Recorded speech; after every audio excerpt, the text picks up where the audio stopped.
बिस्मिल्लाहिर्रहमानिर्रहीम। Centripetal force हमारे आज के टॉपिक का नाम है जी बच्चों। Centripetal force. बच्चों, फिजिक्स की दुनिया में सेंट्रीपिटल फोर्स के बहुत सारे नाम हैं। उनमें से एक नाम है जी, इसको हम लोग सेंटर सीकिंग फोर्स भी बोलते हैं। It is also known as centre seeking force भी बोला जाता है। अगर ये नाम पसंद नहीं आता तो बच्चों इसको इनवर्ड फोर्स भी बोला जाता है। It is also known as inward force. बच्चों अगर ये भी पसंद नहीं आता, it is also known as radial force. और अगर ये भी पसंद नहीं आता तो आप लोग फिर यहां से वैसे ही गायब हो जाएं। जी सर। हाँ जी, मैं लेक्चर रिकॉर्ड अपने मोबाइल के ऊपर बस कर रहा हूँ, जूम के ऊपर नहीं आज कर रहा। वो ना उससे पिक्सल्स पे थोड़ा सा प्रॉब्लम शायद आना शुरू हो जाता है, इसलिए। अब रिजल्ट क्लियर होगा सबको, है ना। वो मेरा अपलोड हो रहा है, वो आज हो जाएगा। मूवमेंट ऑफ इनर्शिया का भी सेंड। अच्छा जी, सेंट्रीपिटल फोर्स। बच्चों इसके तीन नाम है: centre seeking force, inward force, radial force.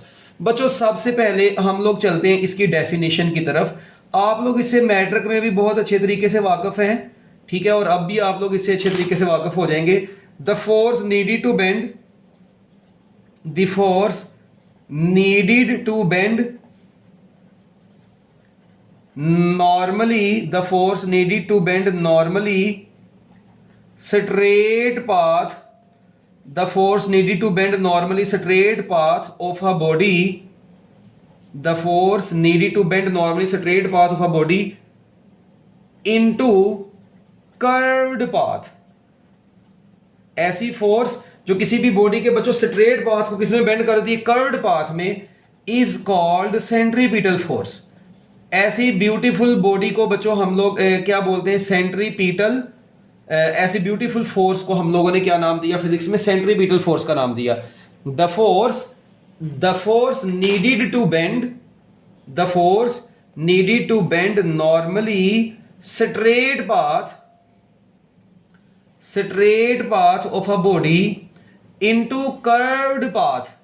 ऐसी फोर्स जो किसी भी बॉडी के स्ट्रेट पाथ को किसमें बेंड कर देती है? कर्व्ड पाथ में बच्चों बेंड कर देती है। ऐसी फोर्स को हम लोगों ने क्या नाम दिया हुआ है? सेंट्रीपिटल फोर्स का नाम दिया हुआ है। फॉर एग्जांपल बच्चों, इसकी बहुत सारी एग्जांपल्स आपकी इर्द गिर्द लाइफ में भी मौजूद हैं। फॉर एग्जांपल मैं आपको कहता हूं जी, कोई इलेक्ट्रॉन है, आपको पता है अगर ये न्यूक्लियस है यहां पर, ठीक है, न्यूक्लियस में आपको पता है पॉजिटिव चार्ज होता है, और इलेक्ट्रॉन्स जो होते हैं बच्चों किसी भी सर्कल ऐसे न्यूक्लियस के गिर्द पर्टिकुलर ऑर्बिट में ना ऐसे गेड़े लगा रहे होते हैं, ये चर्सी ऐसे ऐसे न्यूक्लियस के गिर्द।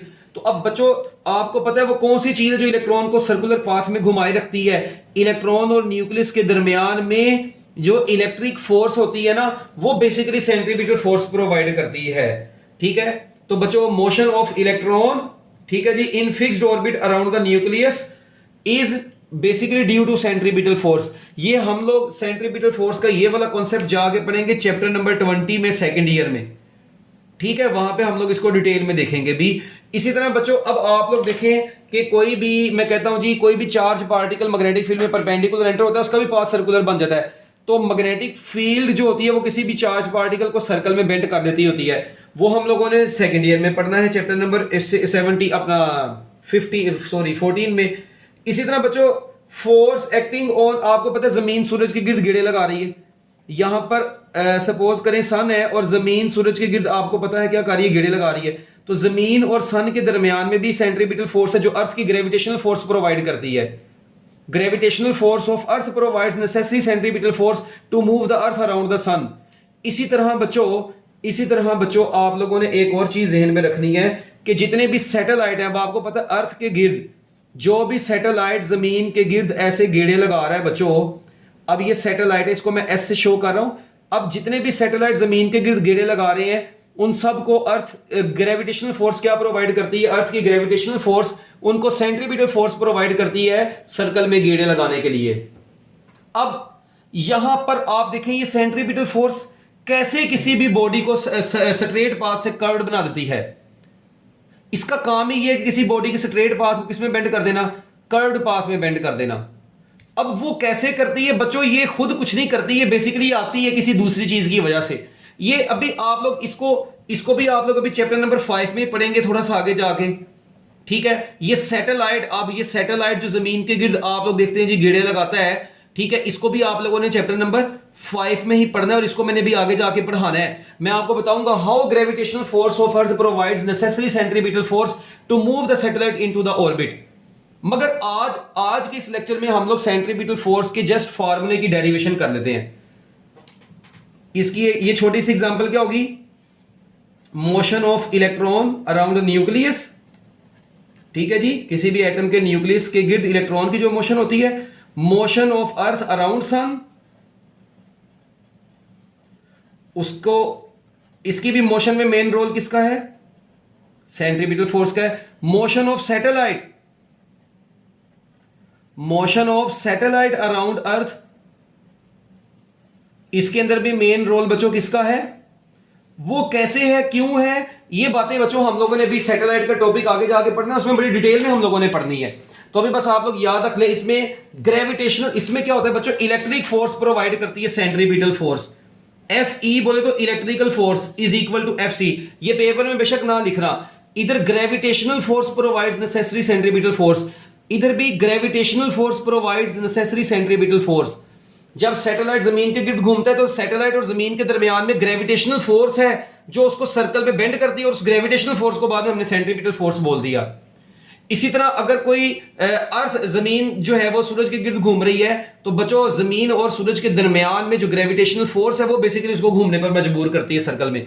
वो कैसे करती है, ये चीजें हमने अभी आगे पढ़नी है बच्चों। अभी तक तो मैंने आपको जस्ट सेंट्रीपिटल फोर्स की डेफिनेशन और इसकी डायग्राम्स मतलब इसकी एग्जांपल्स बताई हैं। चलें आगे जी, चलें, हरी अब जल्दी जल्दी बताना। लो जी बच्चों, अब हम लोग ना, हाँ, ये F G is equal to F C, F G is equal to F C, gravitational force is equal to centripetal force, gravitational force is equal to centripetal force, electric force is equal to centripetal force, ठीक है। ये तीनों side पर centripetal centripetal centripetal, ये gravitational है, ये gravitational है बच्चों, ये है इलेक्ट्रिक फोर्स। आपको पता है ना कूलम्स लॉ वाली, जो पॉजिटिव और नेगेटिव चार्ज के दरमियान में जो फोर्स होती है, इलेक्ट्रोस्टैटिक फोर्स, और ये भी बच्चों ग्रेविटेशनल फोर्स ही है, ठीक हो गया। अब ये कैसे होती है ये हम लोगों ने आगे जाके पढ़नी है, जब आप थोड़े बड़े होंगे वक्त के साथ साथ पढ़ते जाएंगे। अब बच्चों हम लोग चलते हैं आगे इसके फार्मूले की तरफ। इसका फार्मूला डिराइव करना है आज हमने, इसकी डेरिवेशन, इसका फार्मूला क्या है बच्चों, मेरी बात सुनना जरा गौर से, बड़ी इंटरेस्टिंग चीजें, और बड़े इसमें कुछ 5 पॉइंट है मैंने आपको जो मेजर बताने हैं, और इसका पूरा टॉपिक हो जाना। बच्चों को ये बड़ा कंफ्यूज करता है, मगर auxiliary academy of science and college वाले बच्चे बिल्कुल टेंशन नहीं लेते। बच्चों देखें, आप लोगों को जैसा कि पता है सेंट्रीपिटल फोर्स का फार्मूला क्या होता है, मुझे बताएं आप लोगों ने। बच्चों जनरल फार्मूला क्या होता है फोर्स का, आपने पढ़ा हुआ है, F is equal to M A. बच्चों आपको पता है फोर्स बेचारी एम ए करके बैठी हुई है। अच्छा, अब मुझे बताएं, अगर आपने सेंट्रीपिटल फोर्स निकालनी है तो जाहिर बात है जो एक्सेलरेशन होगा बच्चों वो भी क्या होगा, सेंट्रीपिटल ही होगा। अगर बच्चों फोर्स सेंट्रीपिटल है तो एक्सेलरेशन भी क्या होगा, ऑब्वियस ही बात है एक्सेलरेशन भी सेंट्रीपिटल होगा। इसका मतलब अगर फोर्स सेंट्रीपिटल है तो एक्सेलरेशन भी सेंट्रीपिटल है। इसका मतलब सेंट्रीपिटल फोर्स निकालने से पहले अब मुझे इसको नाम देना पड़ेगा इक्वेशन नंबर ए का। Firstly we will find centripetal acceleration, firstly find centripetal acceleration. जब आपके पास सेंट्रीपिटल एक्सेलरेशन आ जाए, यहां पर पुट कर दे, सेंट्रीपिटल फोर्स आ जाएगी। इसका मतलब फोर्स के अंदर मेन रोल तो अब एक्सेलरेशन का है। तो लो जी बच्चों, अब आप लोगों ने क्या मालूम करना है, सबसे पहले एक्सेलरेशन मालूम करना है। अब एक्सेलरेशन कैसे मालूम करना है, क्योंकि सेंट्रीपिटल है, रेडियल है, सर्कल की बात हो रही है, तो सबसे पहले कुछ कहानी आप लोग लिखेंगे, कंसीडर अ पार्टिकल। ये जिस तरीके से लिखवा रहा हूं ऐसे पेपर में लिख देना है, consider a particle, consider a particle that moves from point A to B with uniform speed,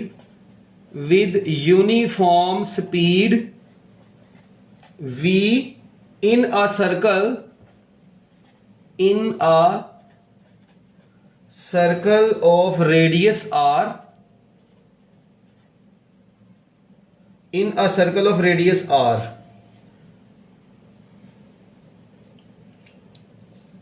if delta v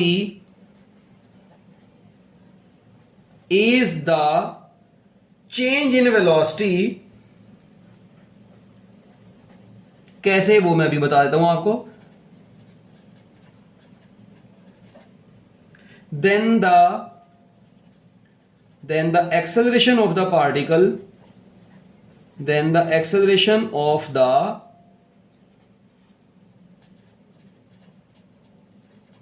particle will be, तो बच्चों इसका जो एक्सेलरेशन होगा वो delta V over delta T होगा। देखें मेरी बात सुने, क्या मतलब है इस बात का। बच्चों देखें मैंने एक लाइन लिखी, consider a particle that moves from point A to point B. ये देखें बच्चों एक पार्टिकल है, ऐसे ये सर्कल में बनाता हूं, ठीक है। इस सर्कल में बच्चों एक पार्टिकल मूव करता है, ये सर्कल का सेंटर है ओ, अच्छा जी, और यहां तक बच्चों ये पॉइंट ए पर था ये पार्टिकल, इस सर्कल का रेडियस आर है, ये ओ से, ये ओ सर्कल का सेंटर है।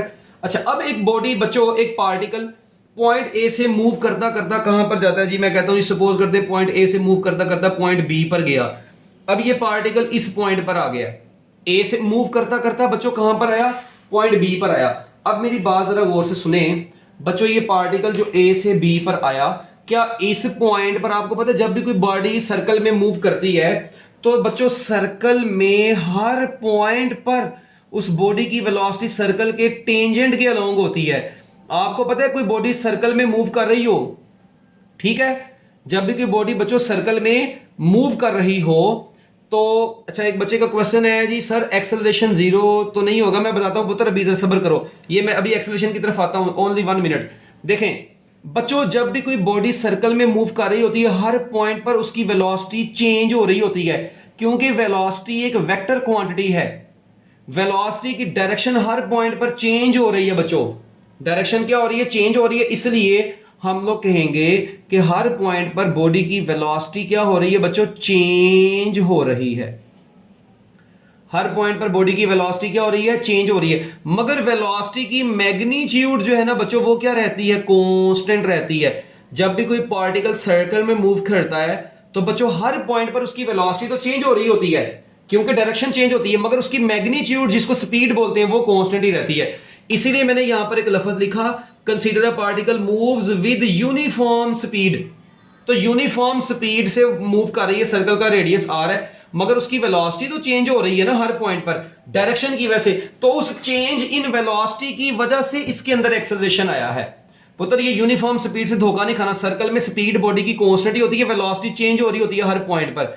और आप लोग मजे की बातों, अगर एक पार्टिकल सर्कल में मूव करता करता देखें रस्सी से बांधा हुआ था, सपोज करें इसको यहां से आपने इसको बांधा हुआ था और ऐसे घुमा रहे थे सर्कल में, बच्चों जैसे ये रस्सी कट गई, ब्रेक होगी, सपोज करें यहां से टूट गई, तो आपको पता है ये चरसी जो पत्थर था या जो भी बॉडी थी बच्चों ये अपने पाथ के टेंजेंट निकल जाएगी, बिल्कुल सीधा निकल जाएगी। तो याद रखिएगा कि a body is moving along circle, if it will leave the circular path it will always move along the tangent to the circle. तो बच्चों अगर कोई भी पार्टिकल सर्कल में मूव कर रहा था, अगर वो अपने पार्टिकल देखें, अगर इस पॉइंट पर वो सपोज करें रस्सी ब्रेक होगी तो बच्चों वो अगर इधर थी बॉडी और ऐसे वो घूम रही थी तो बच्चों वैसे अपने टेंजेंट के अलोंग चली जाएगी। इसी तरह अगर बॉडी इस पॉइंट पर थी तो वो इधर से अपने टेंजेंट के अलोंग चली जाएगी। बॉडी जिस भी पोजीशन पर हुई अगर उसने सर्कल को छोड़ा तो वो हमेशा अपने पाथ के टेंजेंट के अलोंग निकल जाएगी, अगर रस्सी आप लोगों ने काट दी, इसकी तोड़ दी। तो बच्चों इसका मतलब हर पॉइंट पर, अब इस पॉइंट पर इसकी जो वेलोसिटी की डायरेक्शन है बच्चों, मैं कहता हूं जी सपोज करते हैं इस पॉइंट पर ऐसे ये वेलोसिटी की डायरेक्शन है, इसको मैं v1 वेक्टर का नाम दे देता हूं। इस पॉइंट पर जो बच्चों वेलोसिटी की इसकी डायरेक्शन है जी, सपोज करते हैं ये ऐसे वेलोसिटी की डायरेक्शन है, इसको मैं v2 का नाम देता हूं। अब इसी तरह आगे कहीं पे पॉइंट होगा बच्चों, उसकी भी वेलोसिटी की डायरेक्शन डिफरेंट होगी। तो अब आप लोग देखें a से b तक आप लोगों ने देखा कि वेलोसिटी की डायरेक्शन चेंज हुई है। अच्छा अब यहां पर ना इसको तो मैं इतना सा ऐसे मिला दूं ना, ये देखें a से b तक बच्चों ये मिलेगा एक, ये पूरी ट्रायंगल से बनी हुई है अंदर, ठीक है। अच्छा अब a पॉइंट पर बच्चों मैंने क्या काम किया, a पॉइंट पर बच्चों मैंने क्या काम किया, a पॉइंट पर वेलोसिटी ड्रॉ की, b पर भी वेलोसिटी ड्रॉ की। ओ भाई अभी भी एक ही बात पे अड़े हुए हो। और मैं पुत्र अभी ये बताया कि सर्कल में वेलोसिटी की मैग्नीट्यूड सेम है, डायरेक्शन तो चेंज हो रही है और एक्सेलरेशन एक वेक्टर क्वांटिटी है, वेलोसिटी भी एक वेक्टर क्वांटिटी है, तो एक्सेलरेशन आएगा, ठीक है, एक्सेलरेशन तो प्रोड्यूस होना है वेलोसिटी के चेंज होने की वजह से। तो अब देखें एक्सेलरेशन इज इक्वल टू होता है delta V over delta T. ये आ गया बच्चों। अब मुझे ये बताएं, ये डेल्टा टी वो टाइम है जो पार्टिकल ने ए से बी तक लिया। क्या मैं इस डेल्टा टी को ए से बी तक ये जो डिस्टेंस है सपोज करें ये एस है, मैं इस डेल्टा टी को बच्चों एस ओवर वी लिख सकता हूं? क्या ख्याल है? और भाई लिख सकता हूं। ये देखें डेल्टा टी किसके बराबर होता है? एस ओवर वी के बराबर। और एस इज इक्वल टू यार वी टी नहीं होता। तो अब देखें इसका मतलब ये S is equal to V T में वो वी स्पीड होती है। तो आप लोग देखें डेल्टा टी बराबर आ गया एस ओवर वी के। ये वी स्पीड को शो कर रहा है, ये डेल्टा वी वेलोसिटी को शो कर रहा है। यहां पे उसको चाहिए था वेक्टर के साथ रिप्रेजेंट करें, मगर हमारी किताब वाले ने वेक्टर के साथ नहीं रिप्रेजेंट किया। तो ये delta we change in velocity को शो कर रहा है। ये याद रखना है बच्चों, यहां पर ये किसको शो कर रहा है? चेंज इन वेलोसिटी को शो कर रहा है। ये एस क्या है? डिस्टेंस कहां से कहां तक? Between A and B. बच्चों ये ए और बी के दरमियान का डिस्टेंस है। और ये वी यहां पर क्या है? स्पीड है, जिस स्पीड से पार्टिकल ए से बी तक गया है। ये वो स्पीड है जिस स्पीड से पार्टिकल ए से कहां तक गया है? बी तक गया है। और एस वो डिस्टेंस है ए से बी तक का। और डेल्टा टी यहां से यहां तक जाने में कुछ टाइम भी तो लगा है, वो टाइम को डेल्टा टी बोला है मैंने बच्चों।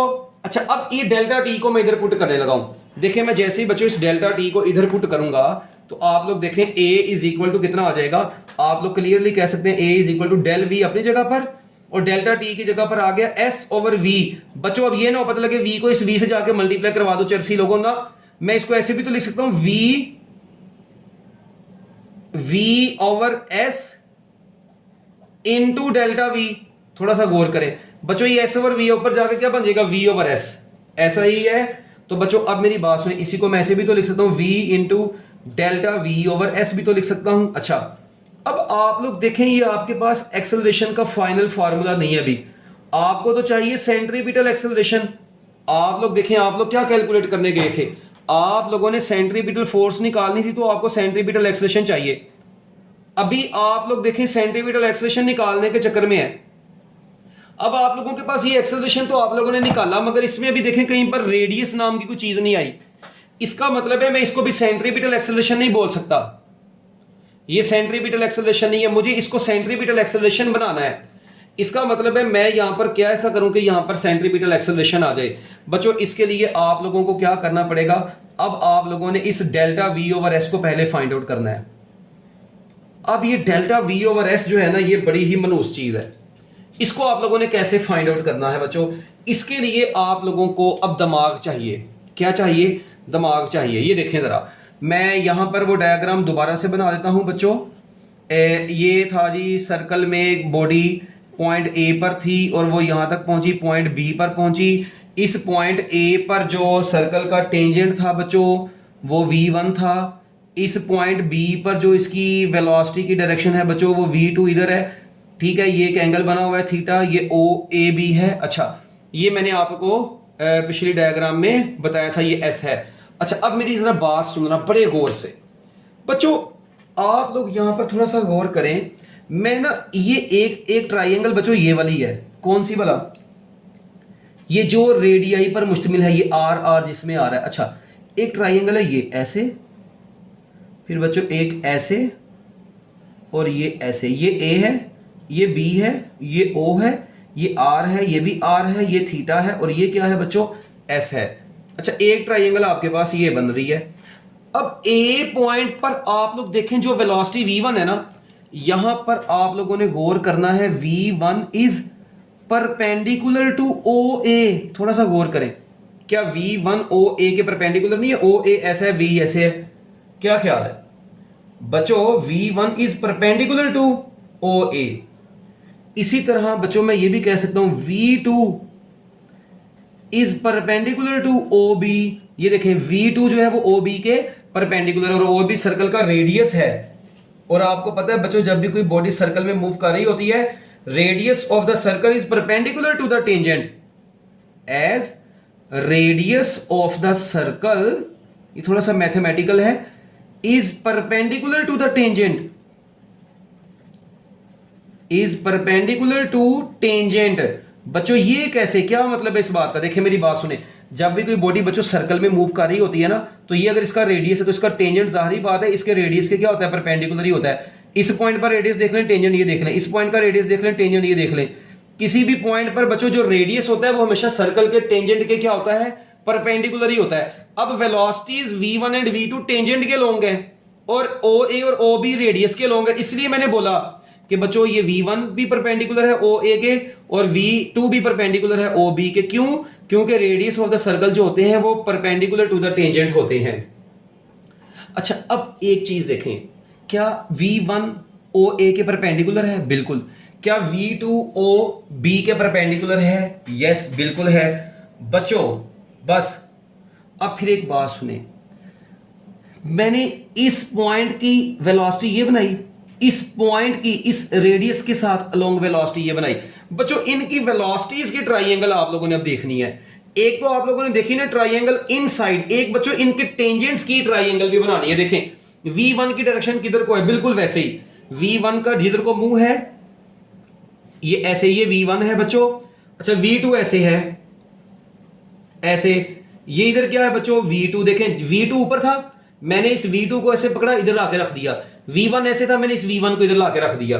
अच्छा अब देखें, अब आप लोग यहां पर देखें कि ये जो v1 से v2 तक देखें बॉडी ऐसे सर्कल में जा रही थी, इसका मतलब जो इसकी वेलोसिटी का नेट चेंज आएगा वो डेल्टा v, वो बच्चों इस डायरेक्शन में होगा क्योंकि बॉडी ऐसे घूम रही थी, तो डेल v भी उसी डायरेक्शन में बना। अच्छा अब देखें, ये इसको नाम दे दें p Q और इसको नाम दे दें R का। आप नाम चेंज भी कर सकते हैं मगर आपकी टेक्स्ट बुक वाले ने ये नाम दिए हुए हैं, इसलिए आपकी भी मजबूरी है कि आपने यही नाम देने हैं। लो जी बस बच्चों, एक आइसोसेलेस ट्राइंगल्स का एक कॉन्सेप्ट होता है, ठीक है, वो मैं भी आप लोगों को बताऊंगा।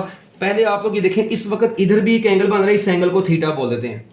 अच्छा बच्चों, क्या ये दोनों ट्राइंगल्स एक दूसरे से मिलती जुलती हैं? यस बच्चों, एक बात याद रखिएगा, जो लेंथ OA की होती है ना वही मैग्नीट्यूड v1 की होती है, मतलब ये दोनों के वेक्टर्स की लेंथ सेम है।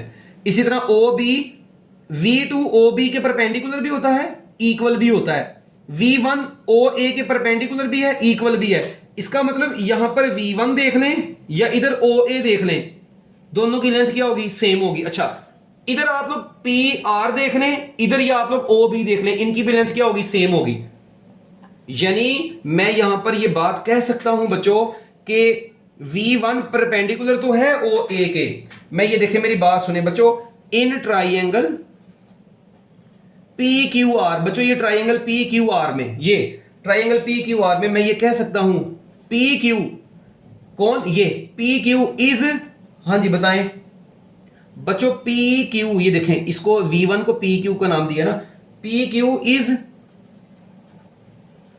Parallel and equal to v1 and equal to v1।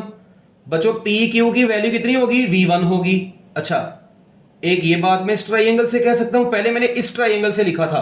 किस ट्राइंगल से? ये मैंने बात की थी ट्राइंगल OAB की, ठीक है, ये ट्राइंगल OAB से ये पॉइंट निकाले थे। इसी तरह अब ट्राइंगल PQR में से मैंने क्या पॉइंट निकाले? एक तो ये पॉइंट निकाला, दूसरा मैं ये भी लिख सकता हूं बच्चों PR is parallel and equal to v2। PR is parallel and equal to v2। बच्चों PR जो है वो पैरेलल और इक्वल है किसके? v2 के। तो बच्चों अब एक बात और आप लोगों ने देखा, आप लोगों ने भी देखा कि v1 और v2 OA और OB के क्या थे? परपेंडिकुलर। अब बच्चों मेरी बात सुने, जरा सुनना, बड़ी इंटरेस्टिंग चीज है। क्या PQ ठीक है, parallel and equal to v1 तो है, PR parallel and equal to v2 तो है, फिर आपने देखा कि PQ परपेंडिकुलर है OA के। थोड़ा सा गौर करें, ये v1 बेसिकली क्या है? v1 PQ है ना, तो PQ is perpendicular to OA। मैं लिख नहीं सकता PQ बोलो भाई, परपेंडिकुलर किसके? Perpendicular to OA। एंड बच्चों उसके बाद अपना क्या नाम है? PR is perpendicular to OB। मुझे पता है यहां पे दौरा पड़ रहा है, दौरा पड़ने में तो बात ही कोई नहीं मैंने की, और भाई किसी अन्य को भी नजर आ जाएगा यार, ये देखो PQ ये है, ये परपेंडिकुलर टू है OA। ये क्या है? ये देखो यहां पे देखो, ये क्या है? PR। तो पी आर किसके परपेंडिकुलर है? ओ बी के। तो बच्चों याद रखिएगा, इसका मतलब ओ ए के लिहाज से पी क्यू आया, ओ बी के लिहाज से पी आर आया। जो एंगल ओ ए और ओ बी, ये इनको आर्म्स बोलते हैं, इस ट्राइंगल की आर्म्स, जहां पर एंगल बना हुआ है ना इस वक्त, इसको आर्म्स बोलते हैं। जो एंगल इसका मतलब इस ओ ए और ओ बी के दरमियान बन रहा है, वही एंगल पी क्यू और पी आर के दरमियान बनेगा मैथमेटिक्स के मुताबिक। बच्चों यहां तक अब आप लोग देखें, मेरी बात दोबारा से सुन लो। मैंने इस ट्राइंगल ओ ए बी और ट्राइंगल पी क्यू आर दोनों को देखा, तो मैंने देखा कि ओ ए तो पी क्यू के परपेंडिकुलर था और ओ बी पी आर के परपेंडिकुलर था। तो जो एंगल इन दोनों के दरमियान में बन रहा है, ऐसे ये देखें, जो एंगल बच्चों इन दोनों के दरमियान में ऐसे बन रहा है बच्चों, वही एंगल इनकी टेंजेंशियल वेलोसिटीज के दरमियान में भी बनता होता है। ये देखें, यही एंगल। तो बच्चों जो एंगल रेडियाई के दरमियान में बन रहा है, वही एंगल इनकी वेलोसिटीज के दरमियान में भी बनता है। तो ये बड़ी इंपॉर्टेंट लाइन थी, ठीक है। ये देखो जरा, तो बच्चों ये बन गया फिर सो एंगल, बच्चों मैं ये लिखूंगा, so angle A O B, ठीक है जी, is equal to angle Q P R. बच्चों जितना एंगल ये होगा उतना ही एंगल वो होगा। ये देखें दोनों ट्राइंगल्स में, क्योंकि दोनों के रेडियाई एक दूसरे के रेडियई वेलोसिटी के परपेंडिकुलर है, तो उनके एंगल बच्चों एक दूसरे के इक्वल होंगे। तो बच्चों हम लोग इनको बोलते हैं फॉर आइसोसेलेस ट्राइंगल्स, ठीक है बच्चों। तो अब मैं यहां पर एक रिजल्ट लिखूंगा बच्चों, आइसोसेलेस किनको बोलते हैं? आइसोसेलेस ट्राइंगल्स बच्चों उनको बोलते हैं, two similar triangles are isosceles if angle between their equal arms are equal, ठीक है बच्चों। देखें इक्वल आर्म्स हैं and their angles are also equal. आप लोगों ने देखा बच्चों, जो ये देखें, क्या इसकी आर्म ये है जिनके दरमियान में एंगल बना है, ओ ए और ओ बी इक्वल है? बिल्कुल इक्वल है बच्चों, ओ ए ओ बी के इक्वल है क्योंकि दोनों रेडियई हैं। अच्छा, क्या पी क्यू और पी आर इक्वल है? यस, दोनों इक्वल है क्योंकि दोनों स्पीड है, इनकी मैग्नीट्यूड स्पीड होगी।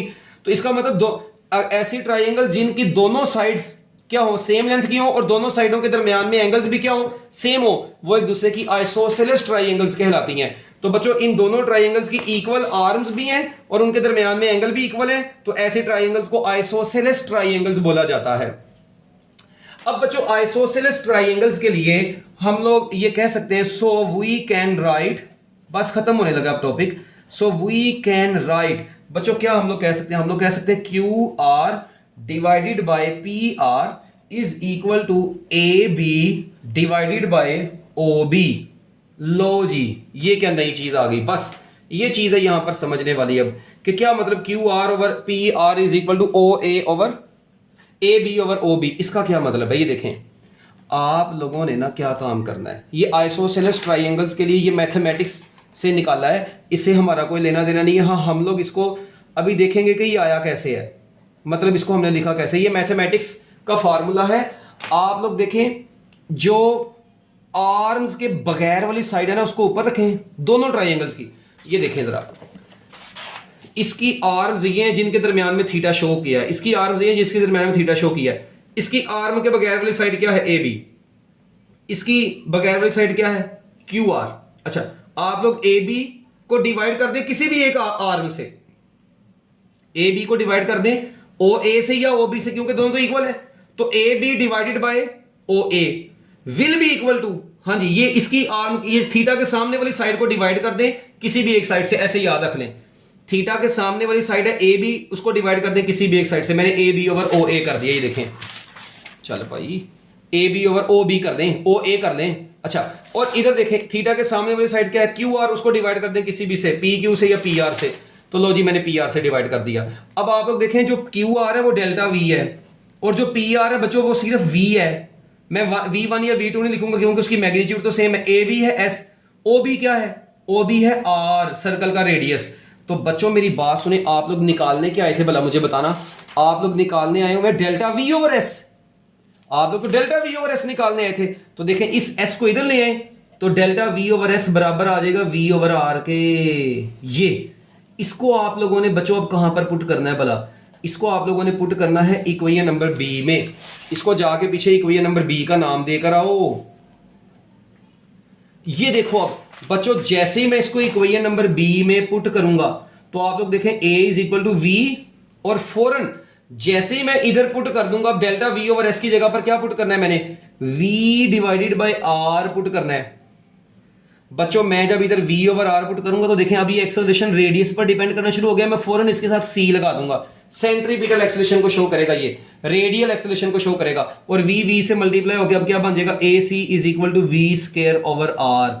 This is known as centripetal acceleration. इसको अब आप लोगों ने कहां पर पुट कर देना है, इसको a में पुट कर देना है। तो सेंट्रीपिटल फोर्स थी m इंटू AC, और AC की जगह पर आ गया v स्क्वायर ओवर r।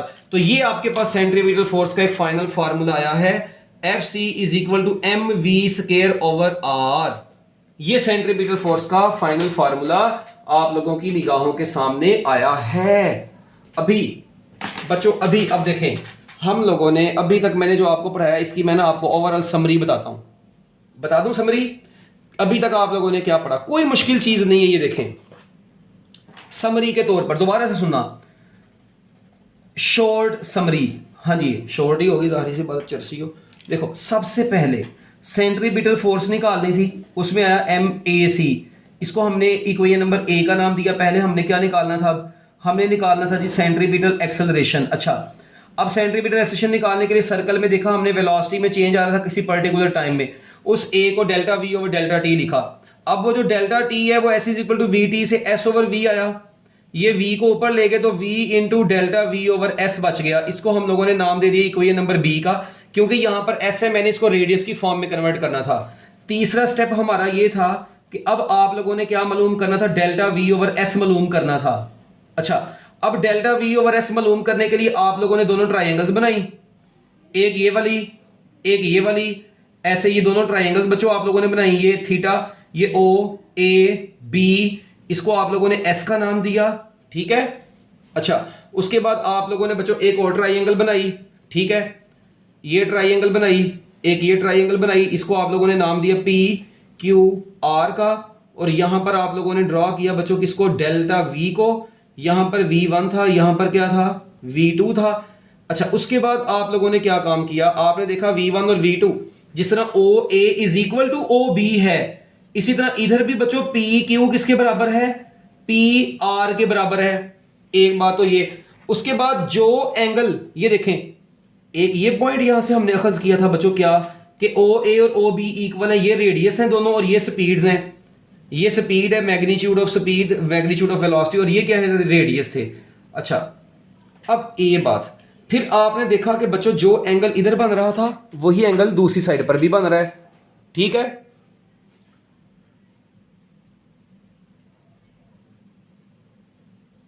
ये देखें जरा, ये PQ is equal to PR, OA is equal to OB। फिर हमने देखा कि एंगल में जो एंगल बन रहा है QPR, ये एंगल बन रहा है इधर, और बच्चों इधर कौन सा एंगल बन रहा है, एंगल AOB। हमने देखा कि बच्चों ये दोनों एंगल्स भी एक दूसरे के क्या हैं, इक्वल है।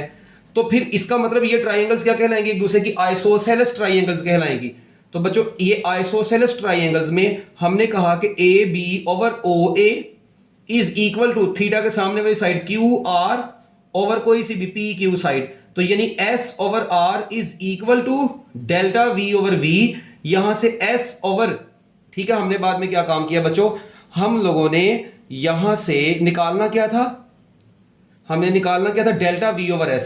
तो बच्चों मेरी बात सुने, यहां से डेल्टा V ओवर S बराबर आ गया V ओवर R के। ये इसको आप लोगों ने पुट कर दिया बच्चों किस में, इसको आप लोगों ने पुट किया बच्चों B में। जब B में पुट किया तो वहां से सेंट्रीपिटल एक्सेलरेशन आ गया V स्क्वायर ओवर R, ये आ गया। इस सेंट्रीपिटल एक्सेलरेशन को आप लोगों ने बच्चों बाद में कहां पर पुट कर दिया, आप लोगों ने इसको A में पुट किया, तो आपके पास सेंट्रीपिटल फोर्स का फाइनल फार्मूला आ गया mv स्क्वायर ओवर R। तो बच्चों कोई इसमें मुश्किल चीज तो है ही नहीं है, वेरी इजी वेरी इजी। ये समरी है इसकी कैलकुलेशंस की, आई थिंक इसमें कोई परेशानी वाली बात नहीं है। अच्छा, अब ना ये सेंट्रीपिटल फोर्स की बच्चों एक एंगुलर फॉर्म भी है, जिसे अभी आपने देखा सेंट्रीपिटल फोर्स आई mv स्क्वायर ओवर R, इसी तरह सेंट्रीपिटल एक्सेलरेशन था V स्क्वायर ओवर R। बच्चों मेरी बात सुने, आपने पढ़ा हुआ v is equal to R omega होता है, यहां पर स्केयर आ गया साथ में, जब इसको ओपन करेंगे ये बन जाएगा M R square omega square, नीचे आ गया आर आर से कट गया तो एम आर ओमेगा स्केयर आपके पास बच गया। ये सेंट्रीपिटल फोर्स की एंगुलर फॉर्म है। इसी तरह इस v की जगह पर आप लोग आर ओमेगा पुट कर दें, v is equal to R omega होता है relation between linear and angular velocity, तो बच्चों ये बनेगा R square omega square divided by R, तो ये कट जाएगा तो आपका आंसर आ जाएगा आर ओमेगा स्केयर। तो बच्चों सेंट्रीपिटल फोर्स का ये जो फॉर्मूले थे बच्चों, ये फॉर्मूले हैं लीनियर फॉर्म में। ये जो दो फार्मूलाज हैं बच्चों, ये किस फॉर्म में है? ये लीनियर फॉर्म में है। जबकि ये जो दोनों फार्मूलाज हैं बच्चों, ये किस फॉर्म में है? बोले, और बोलते नहीं हो, ये एंगुलर फॉर्म में है जिसमें एंगुलर वेलोसिटी आ गई है। तो बच्चों आप लोग कह सकते हैं centripetal force is equal to R omega square और अपना centripetal force is equal to M R omega square, और अगर एम खत्म कर देंगे तो वो अकेला एक्सेलरेशन बन जाएगा। ये है बच्चों आपके बुक वाला। इसमें से अब एमडी कैट के पेपर में या ई कैट के पेपर में किस तरह के क्वेश्चंस आते हैं वो इंशाल्लाह आप लोगों को मैं नेक्स्ट लेक्चर में बता दूंगा, या वो आप लोगों को मैं एक लेक्चर सेंड करूंगा, मेरा एमडी कैट का लेक्चर है, उसके अंदर मैंने सारा डिटेल में ना इससे रिलेटेड इसी को आगे बड़ा ओपन किया हुआ है। इनके फार्मूलाज, इनका डायरेक्ट रिलेशन, इनवर्स रिलेशन, ये वो एंगुलर वेलोसिटी को डबल करेंगे तो जाहिर बात है ओमेगा का स्क्वायर है, तो 2 करेंगे इसको तो 2 का स्क्वायर 4, तो बच्चों सेंट्रीपिटल एक्सेलरेशन 4 टाइम्स बढ़ जाएगा। ये वो इस तरह के बड़े क्वेश्चंस बनते हैं, मगर वो अपने एफएससी में इतनी डिटेल में नहीं आते, इसलिए मैं आपको नहीं बता रहा। ये आपका लॉन्ग क्वेश्चन है, यहां तक आप लोगों ने लिखना है, ठीक है, समरी नहीं लिखनी। बाकी जो कुछ आपको जिस तरह बताया इसको आप लोगों ने वैसे ही लिख देना है। पैराग्राफ देखें, एक बार दोबारा सुने। सबसे पहले आप लोगों ने क्या लिखनी है बच्चों? डेफिनेशन लिखनी है, एग्जांपल्स, डायग्राम नहीं बनानी एग्जांपल्स की, जस्ट एग्जांपल्स देनी है। एग्जांपल्स के बाद आप लोगों ने ऐसे फार्मूला, उसके अंदर ये फार्मूला ये लिख के ऐसे, उसके बाद आपने ये लिखना है और ये बताना है यहाँ पे डेल्टा टी क्या है, डेल्टा वी क्या है, एस क्या है, ये डायग्राम बनानी है। उसके बाद बच्चों इस चीज को यहां तक करने के बाद ना, ये डायग्राम तो पहले से बनाई होनी है, इसको दोबारा नहीं बनाना। इस चीज को आपने एक लंबा सा पैराग्राफ बना के लिखना है, ट्राइंगल ओ ए बी का अलहदा से, ट्राइंगल पी क्यू आर का अलहदा से, ये पूरा पैराग्राफ बनाना है। इसकी ट्राइंगल बनानी है इस पैराग्राफ के साथ, इसकी ट्राइंगल बनानी है इस पैराग्राफ के साथ। वो बनाने के बाद आप लोगों ने एंड पर लिख देना जी फॉर आइसोसेलेस ट्राइंगल्स, इसकी एक लाइन लिख देनी है, equal arms have equal angles. ये लाइन लिखने के बाद बच्चों आप लोगों ने ये ऐसे कैलकुलेशन कर देनी है बस। और उसके बाद यहां से आप लोगों ने एंड पर आप लोगों ने ये समरी तो नहीं लिखनी है, मैंने समझाने के लिए बताई, एंड पर आप लोगों ने बच्चों इसकी ये वाली फॉर्म लिख देनी है एंगुलर फॉर्म में, सेंट्रीपिटल फोर्स और सेंट्रीपिटल एक्सेलरेशन। बस ये था जी आपका सेंट्रीपिटल फोर्स का थोड़ा सा टॉपिक, ये लेंथी था और इसकी कैलकुलेशन थोड़ी सी टफ लगती है, इसको आप लोग बार बार देख सकते हैं यूट्यूब से, मैं इसको अपलोड कर दूंगा जब। अल्लाह हाफिज़।